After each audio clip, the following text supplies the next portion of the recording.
Hello, నేను మీ Sanjay. Today current affairs చూద్దామా 1 మినిట్‌వి.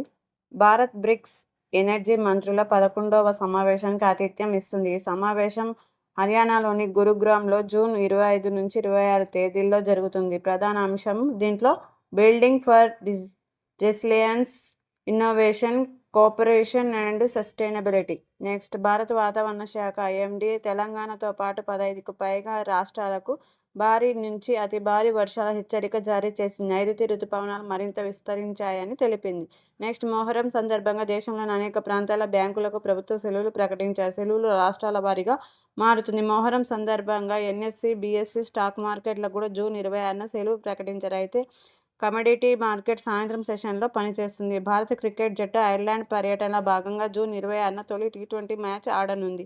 26 June ప్రపంచ మాదక ద్రవ్యాల వ్యతిరేక దినోత్సవం. మాదక ద్రవ్యాల వినియోగంపై అవగాహన కల్పించడమే ఈ దినోత్సవ లక్ష్యం. ఇలాంటి కరెంట్ అఫైర్స్ కోసం చూస్తూ ఉండండి నా ఛానల్. సబ్స్క్రైబ్ చేసుకోవడం మాత్రం మర్చిపోద్దండి friends. Thank you. Bye. Have a nice day.